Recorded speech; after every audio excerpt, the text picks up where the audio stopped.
51 பதிகம் இருக்கும், அத்தனை நமக்கு தேவையானது தான்.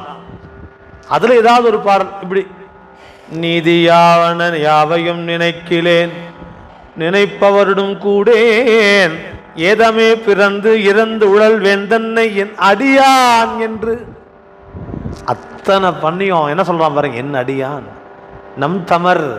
யார் பாது? நம் தமர். என் சுந்தரன், எம் சுந்தரன், நம் தமர் அப்படிதான் சொன்னார் சாமி.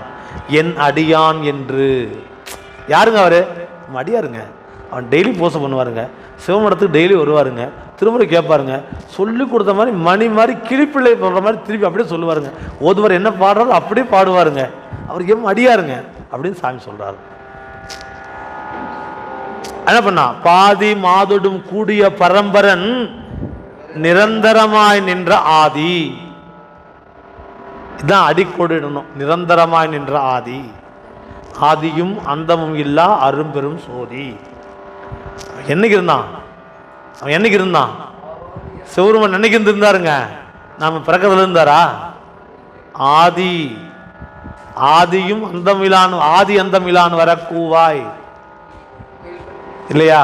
ஆதி அந்தம், அவனுக்கு தொடக்கமும் கிடையாது முடிவும் கிடையாது. இது எங்கேயாவது படிச்சிருக்கீங்களா?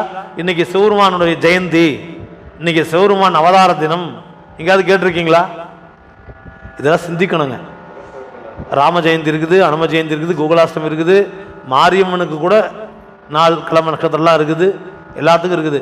ஆனால் பெருமானுக்கு ஆதியும் இல்லை அந்தமும் இல்லை. நேற்று இருந்தான், இன்னைக்கு இருக்கிறான், நாளைக்கு இருப்பான். நாம நேற்று இல்லை, இன்னைக்கு இருக்கிறோம், நாளைக்கு தெரியாது. இல்லைன்னு சொல்லக்கூடாது, தெரியாது. இல்லைன்னு சொன்னா அதுக்கு வேற பொருளாயிடும். இல்லைன்னு சொன்னீங்கன்னா அப்ப நாளைக்கு நீங்க வருவீங்கன்னு அர்த்தம். சரிங்களா? நேத்து இல்லை, இன்னைக்கு இருக்கிறோம், நாளைக்கு தெரியாது. இதுதான் செய்தி. மனித பிறப்பு அவ்வளவுதாங்க. எவ்வளவு காலம் தெரியுங்களா?